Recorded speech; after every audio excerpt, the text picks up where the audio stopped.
दोस्तों आज की इस वीडियो में मैं चारधाम यात्रा से जुड़े आपके 30 सवालों के जवाब देने वाला हूं।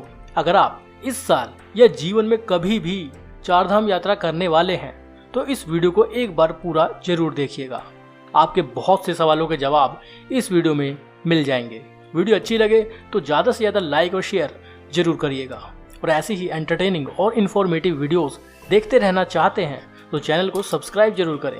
साथ में बेल आइकन दबाने के बाद ऑल बटन पर क्लिक जरूर करें। कमेंट बॉक्स में हर हर महादेव, जय भोलेनाथ, जय बाबा केदारनाथ जरूर लिखिएगा।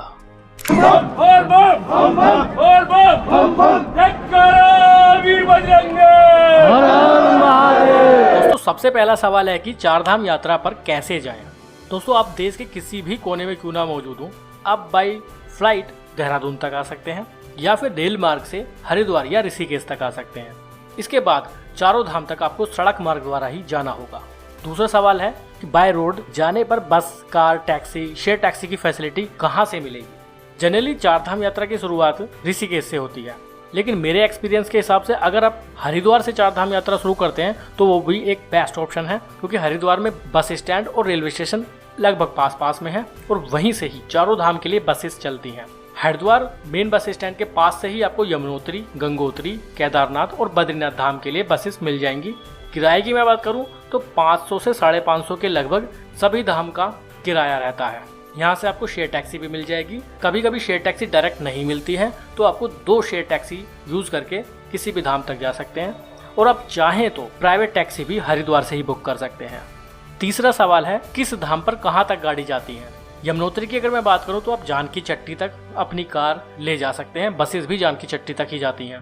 गंगोत्री में ठीक गंगोत्री तक आप अपना व्हीकल लेकर जा सकते हैं, वहां पर कार पार्किंग मौजूद है। केदारनाथ में सोनप्रयाग तक ही आप बसेस या कार से जा सकते हैं, उसके बाद आपको गौरीकुंड तक दूसरी जीप का सहारा लेना पड़ता है। बद्रीनाथ में बस स्टैंड मौजूद है, कार पार्किंग भी मौजूद है, आप सीधे बद्रीनाथ धाम तक अपनी गाड़ी या बसेस के थ्रू जा सकते हैं। चौथा सवाल है कि पार्किंग की फैसिलिटी कहां पर कैसी है। यमुनोत्री की बात करूं तो जानकी चट्टी में बहुत बड़ी कार पार्किंग है, कोई इश्यू नहीं होगा। गंगोत्री में भी कार पार्किंग मौजूद है, वहां भी कोई इश्यू नहीं है। केदारनाथ में सोनप्रयाग तक आप जाएंगे, वहां भी बहुत बड़ी पार्किंग बनी हुई है, वहां भी कोई इश्यू नहीं होने वाला है। वहीं बद्रीनाथ में भी कार पार्किंग 2 या 3 जगह मौजूद है, जहां भी आपको सुटेबल हो वहां आप अपनी गाड़ी पार्किंग में लगा सकते हैं। पांचवा सवाल है कि रास्ते में petrol pump, CNG pump, LPG pump कहां पर है। देखिए सबसे पहले मैं आपको बता देता हूं कि जब आप पहाड़ों पर ट्रैवल करते हैं तो ना ही आपको सीएनजी पंप मिलेगा और ना ही एलपीजी पंप मिलेगा, आपको डीजल या पेट्रोल पंप ही देखने के लिए मिलेंगे। यमुनोत्री की अगर मैं बात करूं तो लास्ट पेट्रोल पंप बड़कोट में है। बड़कोट से यमुनोत्री की दूरी 52 किलोमीटर है, उस बीच में पेट्रोल पंप नहीं है। गंगोत्री की बात करूं तो उत्तरकाशी में काफ़ी सारे पेट्रोल पंप हैं और उत्तरकाशी से गंगोत्री के बीच की दूरी करीब 98 से 100 किलोमीटर है। वहां पर पेट्रोल पंप की सुविधा नहीं है, लेकिन फिर भी पेट्रोल आसानी से वहां मिल जाता है। इसके बाद केदारनाथ की बात करूं तो लास्ट पेट्रोल पंप गुप्तकाशी में है। गुप्तकाशी के बाद आपको पेट्रोल पंप देखने के लिए नहीं मिलेगा। बद्रीनाथ की बात करूं तो लास्ट पेट्रोल पंप जोशीमठ में है और जोशीमठ और बद्रीनाथ के बीच में पेट्रोल पंप मौजूद नहीं है। छठा सवाल है कि ट्रैकिंग कहां पर है और कितनी ट्रैकिंग हमें करनी पड़ती है। चारों धाम की अगर मैं बात करूं तो यमुनोत्री में जानकी चट्टी से यमुनोत्री धाम के बीच की दूरी 6 किलोमीटर और 6 किलोमीटर का ट्रैक आपको पैदल, घोड़ा, पालकी या पिट्ठू से कर सकते हैं। गंगोत्री में कोई भी पैदल ट्रैकिंग नहीं है, लेकिन गंगोत्री से गोमुख जाते हैं तो 18 किलोमीटर की पैदल ट्रैकिंग करनी पड़ती है। केदारनाथ की बात करूं तो गौरीकुंड तक आप पहुंच सकते हैं और गौरीकुंड से केदारनाथ धाम तक 16 किलोमीटर का पैदल ट्रैक है। वहां भी आपको घोड़े, खच्चर, पिट्ठू, पालकी के ऑप्शन मिल जाते हैं। इसके अलावा बद्रीनाथ धाम में कोई भी पैदल ट्रैकिंग नहीं है। आप बद्रीनाथ धाम से अगर विष्णु चरण पादुका देखने जाते हैं तो 2 से 2.5 किलोमीटर पैदल ट्रैक है, और अगर माना घूमने जाते हैं तो माना गांव में जितना भी आप घूमेंगे या फिर माना गांव से वसुधरा वाटरफॉल जाते हैं तो वहां आपको पैदल ट्रैकिंग करनी पड़ेगी, लेकिन धाम के लिए आपको कोई पैदल ट्रैकिंग नहीं करनी पड़ेगी। सातवां सवाल है कि क्या छोटे बच्चों को साथ ले जाना सही है या ले जा सकते हैं। देखिए मैं आपको बता देता हूँ कि जहाँ तक बात यमुनोत्री की है और केदारनाथ धाम की है तो मैं रिकमेंड नहीं करूंगा कि आप छोटे बच्चों को, अमूमन 10 साल से छोटे बच्चों को लेकर जाएं, क्योंकि ये सभी जगह, ये चारों धाम बहुत ऊंचाई पर स्थित हैं और यहाँ पर ब्रीथिंग प्रॉब्लम, या फिर हाई एल्टीट्यूड सिकनेस जो होती है उससे प्रॉब्लम हो सकती है। अब आमतौर पर केदारनाथ में तो ये दिक्कत ज़्यादा होती है, तो मैं पर्सनली रिकमेंड नहीं करूँगा कि आप छोटे बच्चों को चारों धाम यात्रा पर लेकर जाएं। बद्रीनाथ धाम जा सकते हैं क्योंकि डायरेक्ट गाड़ी वहाँ तक जाती है, गंगोत्री धाम तक डायरेक्ट गाड़ी जाते हैं, लेकिन यमुनोत्री और केदारनाथ में पैदल ट्रैकिंग करनी होती है और बहुत ज़्यादा ऊंचाई पर भी स्थित हैं, तो वहाँ पर थोड़ी प्रॉब्लम हो सकती है। इसलिए मैं रिकमेंड नहीं करूँगा कि आप छोटे बच्चों को साथ लेकर जाएं। वीडियो अच्छी लग रही है तो एक बार लाइक ज़रूर कर दीजिएगा, बहुत मेहनत लगती है इन वीडियोज़ को बनाने में। और जहाँ भी आपको इस सवाल का जवाब मिले तो प्लीज़ एक कमेंट जरूर करिएगा। 8वां सवाल है, हाई एल्टीट्यूड सिकनेस क्या होती है या माउंटेन सिकनेस क्या होती है। अमूमन जब हम माउंटेन्स पर या बहुत ज़्यादा ऊंचाई पर पहुँचते हैं तो वहाँ पर ऑक्सीजन का लेवल कम हो जाता है। लोअर ऑक्सीजन लेवल होने के कारण हमें कुछ प्रॉब्लम्स होने लगती है, जैसे हेडेक या वोमिटिंग या चक्कर आना, इस तरह की दिक्कत होने लगती है। यहाँ तक कि सांस लेने में भी तकलीफ होने लगती है। अगर आपको इस तरह की दिक्कत होती है तो आपको बहुत केयरफुल रहना पड़ेगा। 9वां सवाल है कि कैसे माउंटेन सिकनेस से या हाई एल्टीट्यूड सिकनेस से बचा जा सकता है। बचने के मैं आपको उपाय बताता हूँ। अगर आप केदारनाथ धाम पहुँचते हैं तो ज़्यादातर इस तरह के केसेस होते हैं कि हाई एल्टीट्यूड सिकनेस के कारण लोगों को सर में दर्द, वोमिटिंग, सांस लेने में तकलीफ, इस तरह की कठिनाइयाँ होती हैं। उसके लिए मैं आपको बताता हूँ कि आप जहाँ भी मौजूद हैं वहाँ 10 से 15 मिनट के लिए कम से कम रुक जाएं। सर में दर्द ज़्यादा होता है तो कुछ आप पेन किलर यूज़ कर सकते हैं। और सबसे मेन बात, सबसे ज़रूरी, पूरी यात्रा के दौरान जितना ज़्यादा आप पानी पिएंगे, फ्लूइड लेंगे, उतना ज़्यादा आपको परेशानी कम होगी। आप हाई एल्टीट्यूड सिकनेस के शिकार होने से बच सकते हैं अगर आप बहुत ज़्यादा पानी पीते हैं तो। यही कारण है कि मैं आपको बोल रहा हूँ कि बच्चों को साथ ले जाना सही नहीं है। 10वां सवाल है, बायोमेट्रिक रजिस्ट्रेशन कहाँ होता है और कैसे होता है, क्या ये जरूरी है या नहीं। देखिए, चारों धाम यात्रा के लिए बायोमेट्रिक रजिस्ट्रेशन जरूरी है और सबसे ज्यादा जरूरी तो केदारनाथ में है। केदारनाथ में सोनप्रयाग में ही बायोमेट्रिक रजिस्ट्रेशन ऑफिस बनाया हुआ है। वहाँ पर आप अपना आधार कार्ड दिखाकर बायोमेट्रिक रजिस्ट्रेशन करवा सकते हैं। इसके अलावा ऋषिकेश, हरिद्वार, जोशीमठ, जानकी चट्टी, उत्तरकाशी, इन सभी जगहों पर बायोमेट्रिक रजिस्ट्रेशन करवाया जाता है। अगर आप हरिद्वार या ऋषिकेश से यात्रा शुरू कर रहे हैं या किसी टूर ऑपरेटर के थ्रू यात्रा शुरू कर रहे हैं तो आप उनके थ्रू ही अपना बायोमेट्रिक रजिस्ट्रेशन पहले करवाइए, उसके बाद ही यात्रा शुरू करिए। 11वां सवाल, क्या सीनियर सिटीजन को जाना सही है या उनके लिए कोई एडवाइस है। सीनियर सिटीजन्स के लिए मैं बस इतना ही कहना चाहता हूँ, जिनकी एज 60 से ज़्यादा है या 65 से ज़्यादा है, अगर वो केदारनाथ यात्रा या गंगोत्री, यमुनोत्री या बद्रीनाथ यात्रा पर आते हैं तो अगर आपको बीपी की प्रॉब्लम है या शुगर की प्रॉब्लम है या आपको सांस लेने में तकलीफ होती है तो आप पैदल ट्रैकिंग करने से बचें। आप हेलीकॉप्टर, घोड़ा, पालकी, इन सभी चीज़ों को इस्तेमाल करें। खासतौर पर बीपी और अस्थमा पेशेंट को बहुत केयरफुल रहना पड़ता है। सीनियर सिटीजन डॉक्टर की सलाह के बिना ये यात्रा न करें। 12वां सवाल है कि क्या पब्लिक ट्रांसपोर्ट से चारधाम यात्रा की जा सकती है। इसका जवाब है हाँ, बिल्कुल की जा सकती है। यात्रा सीजन में चारों धाम यात्रा पर आपस में चारों धाम पब्लिक ट्रांसपोर्ट के द्वारा बहुत अच्छी तरह से कनेक्ट रहते हैं। आप बहुत आराम से चारों धाम की यात्रा पब्लिक ट्रांसपोर्ट से कर सकते हैं। 13वां सवाल है, होटल, धर्मशाला, GMBN, गेस्ट हाउस, हट, डॉर्मेट्री कौन सी बेस्ट है, कहाँ हमें स्टे करना चाहिए, क्या इनकी ऑनलाइन बुकिंग की जा सकती है। देखिए, ऑनलाइन बुकिंग की जहाँ तक की बात है तो GMBN के जितने भी गेस्ट हाउस हैं या हट्स हैं या डॉर्मेट्री हैं उनकी आप ऑनलाइन बुकिंग कर सकते हैं, जो यमुनोत्री, गंगोत्री, केदारनाथ और बद्रीनाथ चारों धामों में स्थित हैं। इसके अलावा जो कुछ प्राइवेट होटल्स या धर्मशाला बने हुए हैं उनकी ऑनलाइन बुकिंग अवेलेबल नहीं है, वो ऑन द स्पॉट ही आपको बुक करने पड़ते हैं। 14वां सवाल है कि हेलीकॉप्टर से किस धाम की यात्रा की जा सकती है, उसमें क्या खर्चा आएगा और कहां से कहां तक ये यात्रा होती है। हेलीकॉप्टर से जाने वाले यात्रियों को कहां पर उतरना होता है और कैसे इस यात्रा को किया जाता है। देखिए, हेलीकॉप्टर यात्रा की अगर मैं बात करूं तो केदारनाथ धाम में हेलीकॉप्टर यात्रा की फैसिलिटी अवेलेबल है। अगर आप हेलीकॉप्टर से यात्रा करना चाहते हैं तो आपको गुप्तकाशी और फाटा ये कुछ ऑप्शन मिल जाते हैं। ये दोनों ही जगह जब आप केदारनाथ धाम की ओर चलते हैं बाय रोड तो रास्ते में ही पड़ते हैं। मेरे हिसाब से फाटा सबसे बेस्ट जगह है जहाँ से हेलीकॉप्टर द्वारा यात्रा करना सबसे ज़्यादा अच्छा होगा। अगर आपने बायोमेट्रिक रजिस्ट्रेशन नहीं करवाया है तो फाटा हेलीपैड के पास से ही आप बायोमेट्रिक रजिस्ट्रेशन भी करवा सकते हैं।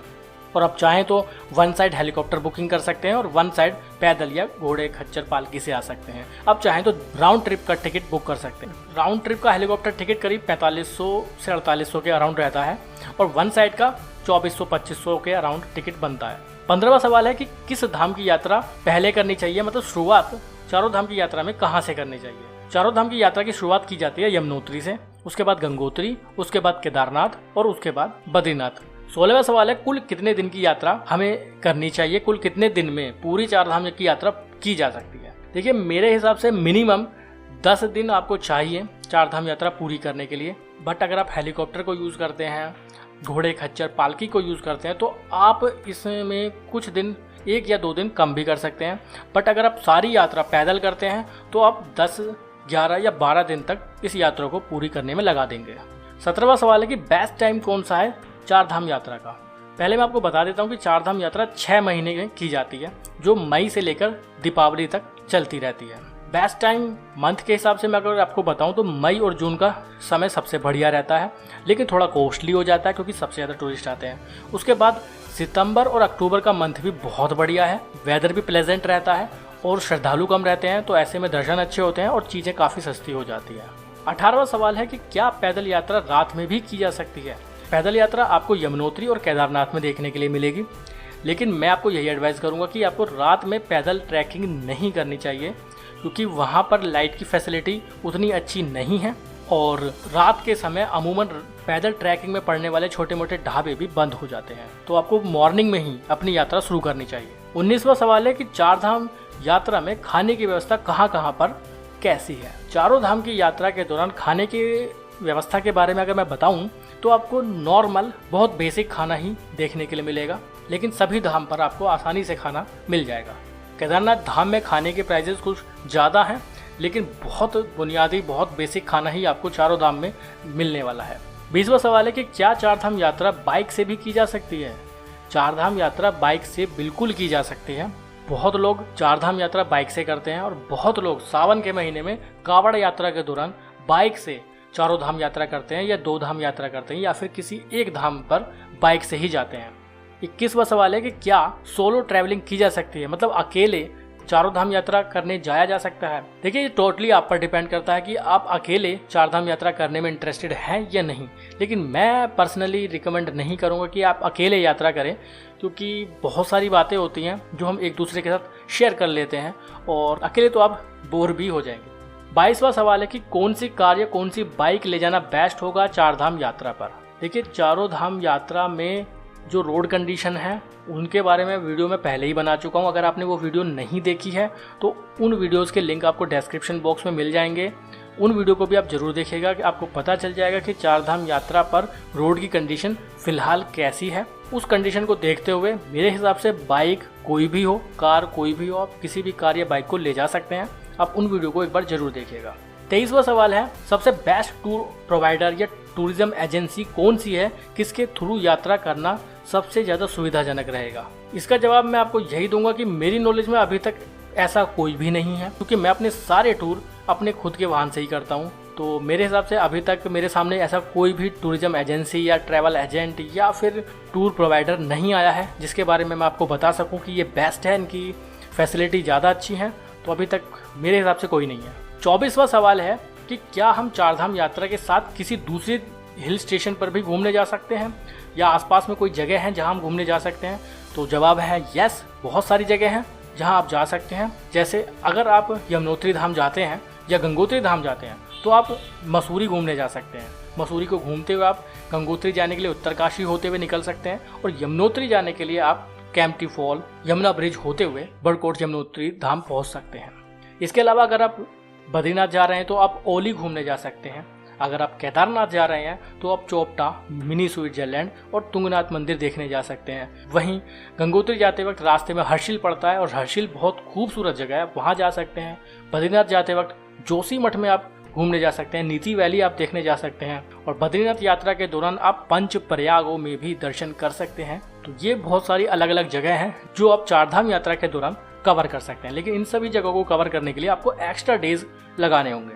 25वां सवाल है कि महाराष्ट्र, गुजरात, बंगाल, उड़ीसा, मध्य प्रदेश, आंध्र प्रदेश या किसी अन्य राज्य से आने वाले श्रद्धालु कैसे आएं? क्या सही तरीका है, क्या बेस्ट तरीका है?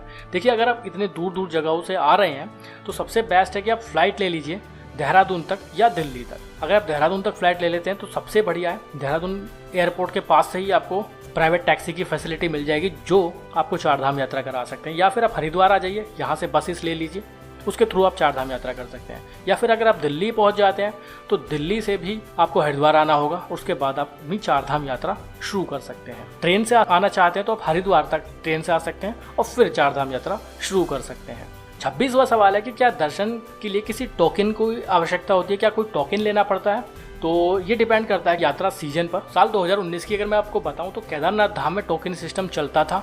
दर्शन करने से पहले ये काउंटर बना हुआ था, वहाँ से हमें एक टोकन कटाना होता था। उस टोकन को लेकर ही हम केदारनाथ धाम में अंदर दर्शन करने जा सकते थे। क्योंकि बहुत ज़्यादा भीड़ रहती थी तो ये टोकन व्यवस्था लगभग चारों ही धाम में चालू थी। लेकिन 2019 के बाद जब से कोविड पेंडेमिक हुआ तो टोकन व्यवस्था की जरूरत नहीं पड़ी, क्योंकि बहुत कम श्रद्धालु ही धाम में दर्शन करने जा रहे हैं। 27वां सवाल है कि डॉक्यूमेंटेशन में हमें क्या क्या रखना चाहिए, क्या क्या डॉक्यूमेंटेशन की जरूरत पड़ती है। सबसे जरूरी है आपका आधार कार्ड आपके साथ होना चाहिए। वोटर आईडी कार्ड है तो वो भी रख सकते हैं। अगर आप फॉरेनर हैं तो पासपोर्ट आपके पास होना बहुत ज़रूरी है। बट जब से कोविड की पेंडेमिक शुरू हुआ है तो आपको कोविड गाइडलाइन के अकॉर्डिंग ही सारे डॉक्यूमेंट अरेंज करने होंगे। अगर ई पास की ज़रूरत पड़ती है तो आपको वेबसाइट पर रजिस्ट्रेशन करना होगा। कोविड की टेस्ट रिपोर्ट की ज़रूरत पड़ती है तो आपको वो भी साथ में लाना पड़ेगा। ये टोटली डिपेंड करेगा उत्तराखंड की उस समय चार धाम यात्रा की गाइडलाइन क्या है। 28वां सवाल है कि हमें चार धाम यात्रा पर क्या क्या लेकर जाना चाहिए। सबसे ज़रूरी जो चीज़ है, सबसे पहली चीज़ है मेडिसिन किट। आप मेडिसिन किट्स हमेशा अपने साथ जरूर रखिएगा। वैसे तो चार धाम यात्रा पर आपको डिस्पेंसरी, हॉस्पिटल्स की फैसिलिटी मिल जाएगी, लेकिन अपनी पर्सनल मेडिसिन किट अगर आप अपने पास रखेंगे, अपनी ज़रूरत की मेडिसिन अपने साथ रखेंगे तो आपको कोई भी परेशानी नहीं होगी। गर्म कपड़े आप किसी भी सीजन में जाइए, ज़रूरी है, ज़रूरत पड़ेगी आपको। चारों धाम पर गर्म कपड़ों की ज़रूरत पड़ेगी। रेनकोट ऑप्शनल है, ले जा सकते हैं। रेनकोट बारिश के सीज़न में काफ़ी हेल्प करता है, अगर आपके पास है तो ज़रूर लेकर जाइएगा। वैसे आपको रास्ते में पड़ने वाले कुछ अलग अलग शहरों में ये सभी सामान खरीदने की फैसिलिटी मिल जाएगी। ट्रैकिंग शूज़ ज़रूर लेकर जाइएगा। स्लीपर पहन के आप पैदल ट्रैकिंग ना करें, ज़्यादा अच्छा है। इसके अलावा ज़रूरत के बाकी सामान भी आपको रखने चाहिए। खाने पीने के लिए कुछ स्नैक्स वगैरह भी साथ लेकर जाइए, क्योंकि जगह जगह पर आपको खाने की अच्छी फैसिलिटी नहीं मिलेगी। अगर आप अपना खुद का कुछ खाने पीने के आइटम ले जाते हैं तो ज़्यादा अच्छा रहेगा। 29वां सवाल है कि रेनी सीजन में अगर यात्रा करते हैं, बरसात के मौसम में अगर यात्रा करते हैं तो क्या क्या परेशानी आ सकती है। रेनी सीजन की बात करते हैं तो यात्रा होती है फिर जुलाई और अगस्त के महीने में।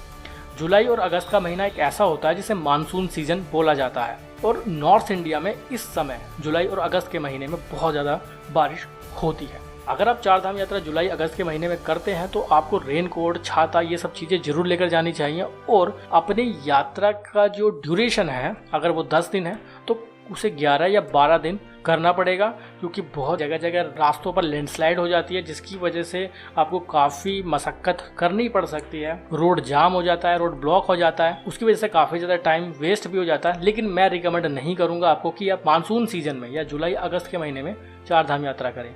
थोड़ा रिस्की भी हो जाता है और पूरे ही रास्ते लगभग बारिश का सामना हमें करना पड़ता है।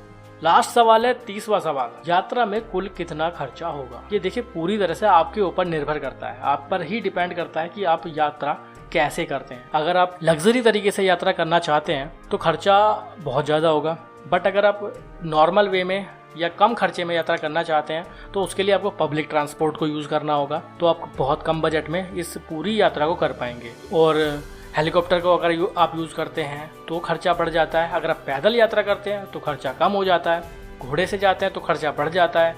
पालकी से जाते हैं तो और खर्चा बढ़ जाता है। हेलीकॉप्टर से जाते हैं तो और भी ज़्यादा खर्चा बढ़ जाता है। तो ये टोटली आपके ऊपर डिपेंड करता है कि आप इस यात्रा को कैसे करना चाहते हैं। प्लस जो ट्रांसपोर्टेशन है उस पर आप कैसे स्पेंड करते हैं। आप पर्सनल टैक्सी बुक करके ले जाएंगे तो बहुत ज़्यादा खर्चा होगा। अगर आप बसेस से जाएंगे, शेयर टैक्सी से जाएंगे तो खर्चा कम होगा। ये डिपेंड करेगा आपके ऊपर। लेकिन अगर आप पब्लिक ट्रांसपोर्ट को यूज़ करते हैं और चारधाम यात्रा करना चाहते हैं, पैदल ट्रैकिंग करते हैं, तो अमूमन मैं मानता हूँ 12-13 हज़ार या 15 हज़ार में आप चारों धाम यात्रा बहुत आसानी से पूरी कर लेंगे और आपको कोई भी दिक्कत नहीं आएगी। उम्मीद करता हूँ कि आपको इस वीडियो में आपके बहुत सारे सवालों के जवाब मिले होंगे। इसके बावजूद भी अगर कोई सवाल बाकी रह गया तो कमेंट बॉक्स में जरूर डाल दीजिए। वीडियो अच्छी लगी है तो लाइक जरूर कर दीजिएगा, शेयर कर दीजिएगा उन सभी लोगों के साथ जो भविष्य में कभी भी चारधाम यात्रा प्लान करने वाले हैं। इस वीडियो को बनाने में बहुत मेहनत लगी है, बहुत एनालिसिस किया है, उसके बाद ही सारे सवालों के जवाब मैंने आप तक पहुँचाए हैं। तो प्लीज़ लाइक, शेयर और कमेंट जरूर करिएगा। कमेंट बॉक्स में हर हर महादेव, जय बाबा केदारनाथ जरूर लिखिएगा। आगे भी ऐसी ही इन्फॉर्मेटिव और एंटरटेनिंग वीडियोस बनाते रहेंगे। तो चैनल सब्सक्राइब नहीं किया है तो कर दीजिएगा। अभी के लिए इतना ही। बहुत बहुत धन्यवाद। हर हर महादेव।